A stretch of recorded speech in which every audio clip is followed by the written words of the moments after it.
There's something unique about carbureted engines. Perhaps it is their sound as a result of imperfect fuel delivery. Perhaps it is their purely mechanical way of working, or the fact that an engine can be less complicated with them. Fine-tuning carbureted engines can be a pain in the ass, but I believe we will all agree that they sound exceptionally awesome and we miss them.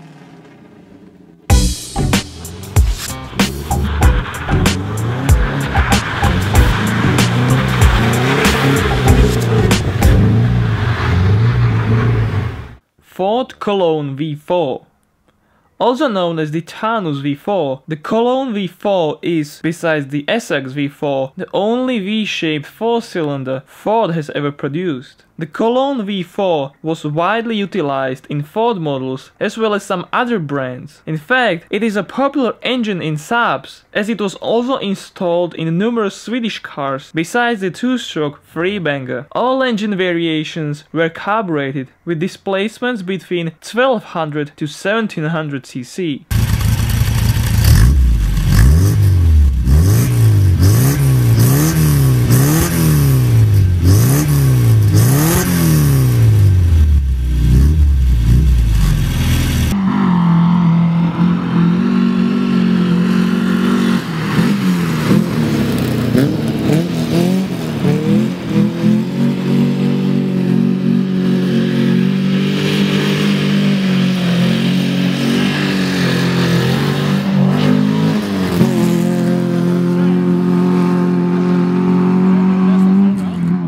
Škoda 130 RS.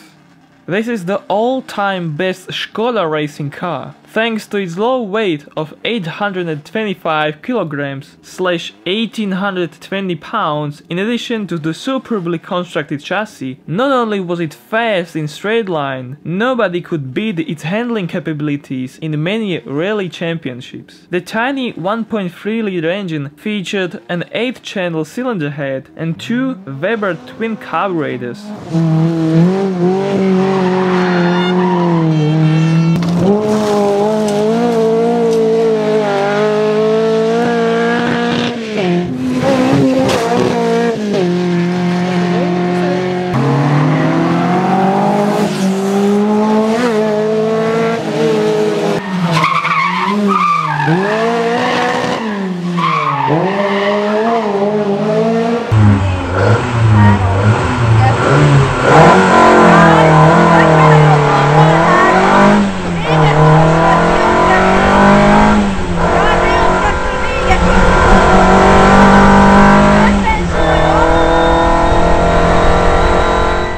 Nissan L24.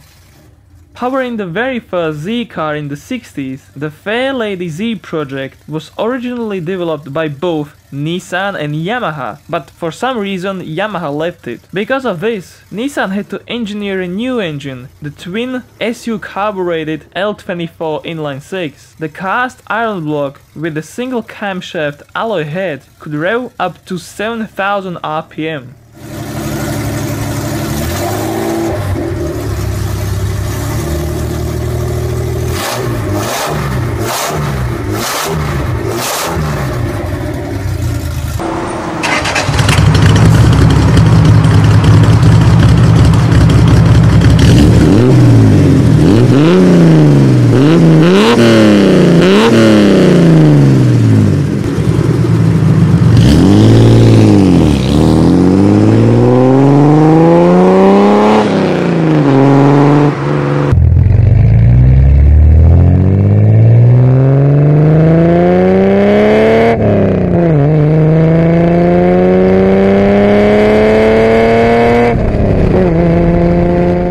Ferrari Colombo V12. The engine used in the 250 GTO came from an engine series named the Colombo V12 and was introduced with the Ferrari 125 displacing 1.5 liters. The version used in the 250 GTO had double the displacement of the original unit with 6 Weber carburetors. It also had a high compression ratio of 9.7 to 1, and as we already know, due to the engine, the car's success and the low number of examples produced, it is one of the most expensive cars on the planet.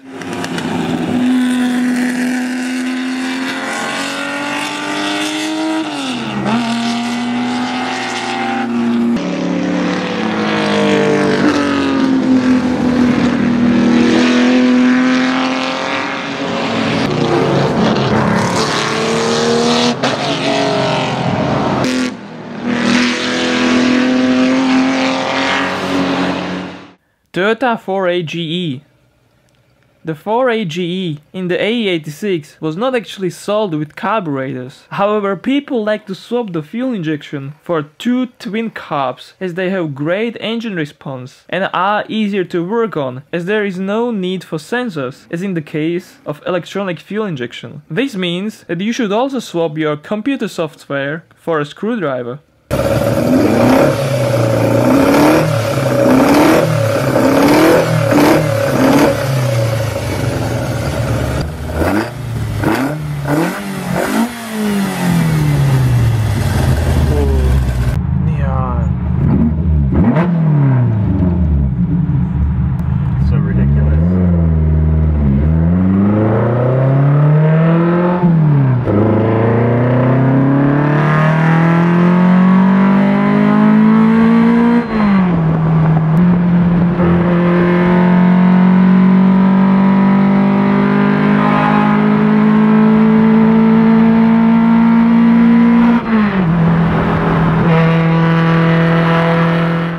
Chrysler RB 440. The 440 engine was the bigger brother to the famous 426 Hemi. As the last variation of the Chrysler RB engine series, it had a cast iron block and iron heads, either with a 4-barrel single carburetor or triplets of twin-barrel carbs. The 440 unit was sold mostly in Dodge cars like the Charger, Challenger and Daytona, but also in the Plymouth Barracuda or an English hatchback, the Jensen Interceptor.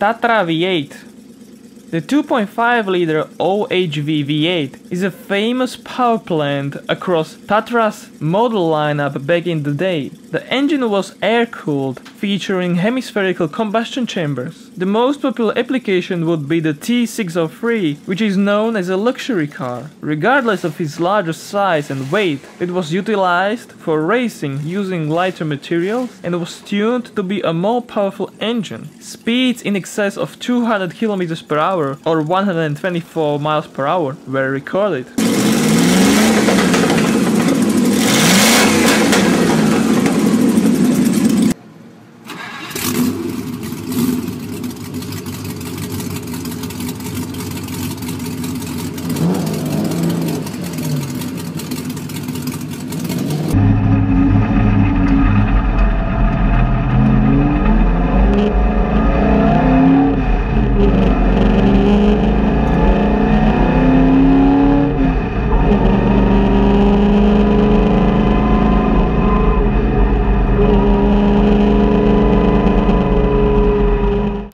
Lamborghini Mira V12. You know the story of why the Mira was created? Ferruccio Lamborghini pointed out some details that could have been better on a then sold Ferrari. But as Enzo didn't want help from a tractor manufacturer, angry Ferruccio built this beauty as his first supercar. The Mira had a transversely mounted V12 using 4 3-barrel carburetors. The P400 SV as the top-of-the-range variant had 385 horsepower at 7700 RPM.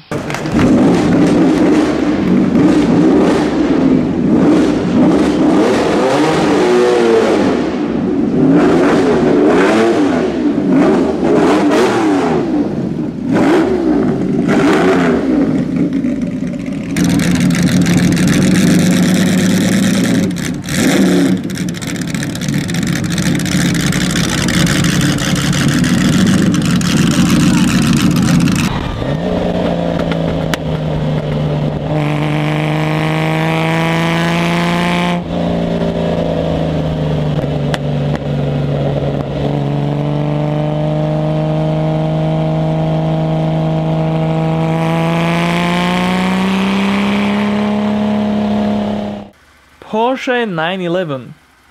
Introduced in the 1963, the first generation of the Porsche 911 was the only one using carbureted engines to some extent. From the factory, Porsche used various brands including Zenith, Solex and the Weber. The Webers were the last ones to be used, and currently they are the most popular setup amongst owners when it comes to engine tuning.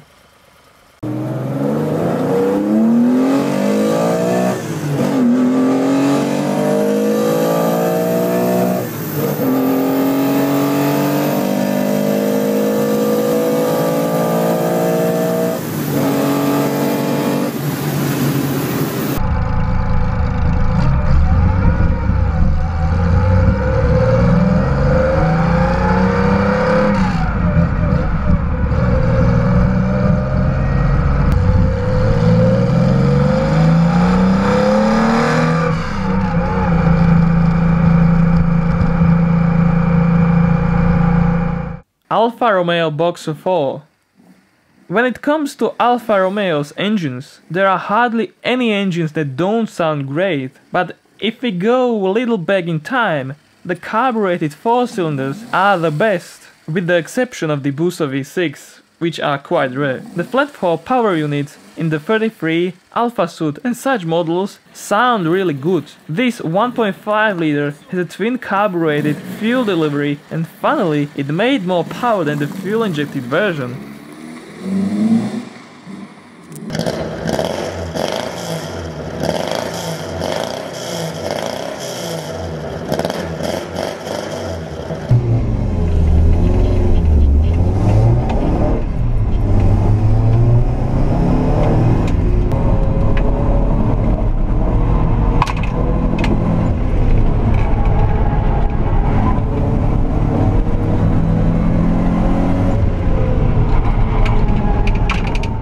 BMW M30 B30.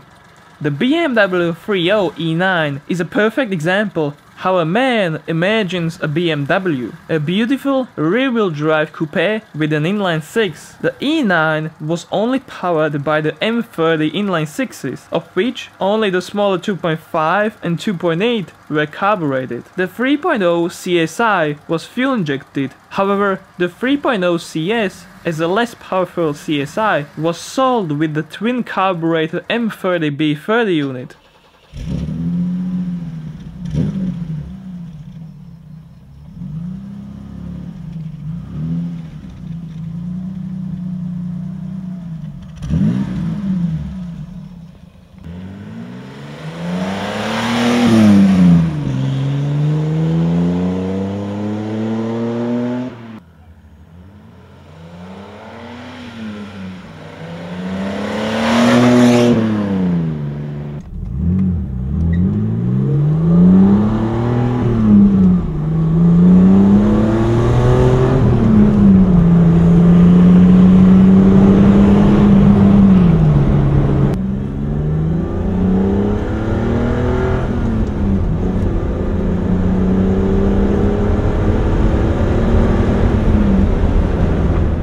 Ford Flathead V8. When you mention the Ford Flathead, everyone will know you are talking about the V8, even though they made a Flathead inline 4 and V12 too. The V8 was sold for 2 decades, with displacements from 2.2 up to 5.5 liters. They were carbureted, and with a low compression ratio of roughly 6:1 to 7:1, they weren't really efficient. On the other hand, their soundtrack is like nothing on earth, and they sound even deeper than the crossplane V8.